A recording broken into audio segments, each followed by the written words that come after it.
Aujourd'hui, je veux partager avec vous une réflexion qui m'a vraiment marqué et qui est celle de Roger Federer lors d'un discours qu'il a prononcé le 9 juin 2024 pour la célébration des jeunes diplômés de l'université de Dartmouth aux États-Unis. C'est une statistique qui, à première vue, elle semble presque incompréhensible, mais elle contient une leçon essentielle, non seulement pour le trading, mais aussi, je dirais, pour la vie en général. Est-ce que vous saviez que Roger Federer, l'un des plus grands champions de l'histoire du tennis et l'un des plus grands athlètes au monde, a remporté 80% de ses matchs en carrière tout en ne gagnant que 54% des points qu'il a joués.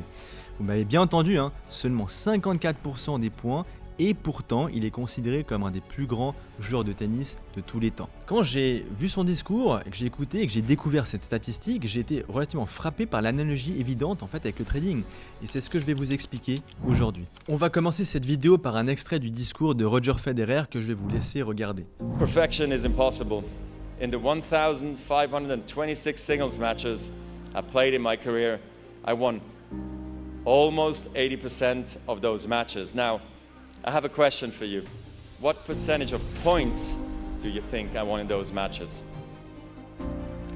Only 54%. In other words, even top-ranked tennis players win barely more than half of the points they play. Dans le trading, c'est exactement la même chose, mais réfléchissez bien à cette statistique. Federer, l'un des plus grands champions de tous les temps, a remporté 80% des 1526 matchs sur l'ensemble de sa carrière. On est d'accord, c'est hyper impressionnant, mais pourtant, il n'a gagné que 54% des points qu'il a joués. Prenez juste une seconde pour y penser. Ça signifie que Federer, statistiquement parlant, dans les matchs qu'il a joués, perd presque 1 point sur 2, même en étant au sommet de son sport. Dans le trading, la réalité finalement on voit elle est similaire. Les meilleurs traders ne gagnent souvent que légèrement plus de la moitié de leur trade. Et pourtant ils sont rentables et gagnent des sommes colossales d'argent. Et pourquoi? Parce qu'ils savent que c'est pas le nombre de victoires qui compte, mais ce qu'ils en font. La majorité d'entre vous rêvent effectivement d'une stratégie où chaque trade est gagnant quasiment à tous les coups, mais le gros problème c'est que cette quête de perfection, c'est un mirage, d'accord? Ça n'existe pas, ça reste une illusion. Ce qui fait la différence, c'est votre capacité à bien gérer vos pertes et à faire en sorte que effectivement vos gains compensent largement vos échecs. En fin de compte, le but c'est pas de tout gagner, mais de savoir que chaque perte est simplement une partie normale du jeu, tant qu'elle est contrôlée. Alors arrêtez de chercher la perfection, cherchez plutôt à maîtriser votre gestion des risques et puis vos émotions. Ensuite, Federer dit quelque chose d'autre qui est également très important par rapport à l'analogie qu'on peut faire effectivement avec le trading et que je vous laisse regarder maintenant. When you're playing a point, it has to be the most important thing in the world, and it is.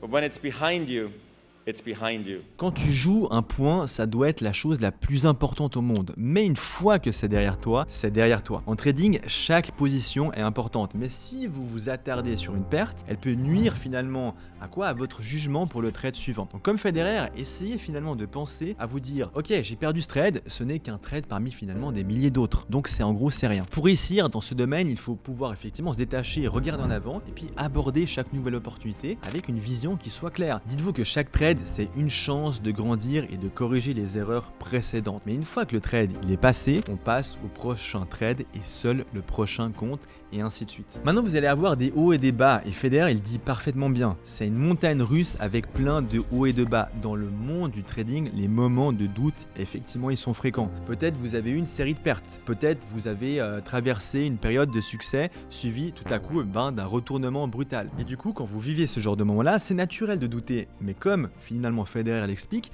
l'énergie négative, c'est quoi? C'est ni plus ni moins qu'une énergie qui est perdue. Un champion, il doit apprendre à gérer les moments de doute. Il sait que l'adversité, en gros, c'est-à-dire les périodes sombres, eh bien c'est comme ça. Ça fait partie du parcours et que si, effectivement, je fais cette analogie-là avec le trading, eh bien chaque obstacle sur le marché, c'est finalement une opportunité d'apprendre, de s'adapter et de revenir plus fort, mais pas d'abandonner. Après, il y a également un aspect clé que Federer mentionne, c'est que nos adversaires aussi, eux, ils doutent. Dans le trading, vos adversaires, si vous voulez, sont en gros les conditions de marché, les incertitudes, les sentiments de peur et puis de doute. Mais si vous laissez la négativité vous envahir, eh bien elle devient véritablement une barrière qui vous empêche malheureusement de progresser. Donc apprenez à faire cette différence entre l'analyse objective et puis les émotions qui pourraient biaiser votre jugement. Une perte, c'est pas synonyme de mauvaise décision. Et d'ailleurs, lorsque vous avez une perte, inscrivez toujours cette perte dans votre journal de trading. Si cette perte, effectivement, en gros, est-ce qu'elle était valide ou est-ce qu'elle ne l'était pas? On va maintenant regarder à nouveau une séquence. Work harder, work smarter, remember, work smarter. On voit qu'ici Federer souligne le point important suivant. Il dit bien travaille plus dur, mais travaille plus intelligemment. Et attention, j'insiste bien sur la fin de cette citation, travaille plus intelligemment. En trading, la rigueur et la persévérance, on est d'accord, elles sont essentielles. Mais il faut aussi une capacité d'adaptation et puis de réflexion stratégique. C'est pas en accumulant en gros les heures devant les écrans. La croissance en trading, elle passe par une adaptation intelligente. Regardez vos erreurs, apprenez-en et ajustez votre stratégie en conséquence. Ne faites pas les mêmes erreurs 2 fois, 3 fois ou 10 fois de suite parce que vous pouvez essayer effectivement de rester en gros 1000 heures devant les écrans, mais si vous refaites constamment les mêmes erreurs, vous irez malheureusement nulle part. Donc au lieu de ça, cherchez à améliorer votre système et puis tester de nouvelles approches avec rigueur. Donc pour terminer ce podcast, on comprend que le parcours de Federer nous apprend une chose, c'est que le chemin vers la réussite, il n'est jamais malheureusement linéaire. Comme au tennis, en gros, chaque trade y compte, mais attention, aucun ne devrait définir votre carrière.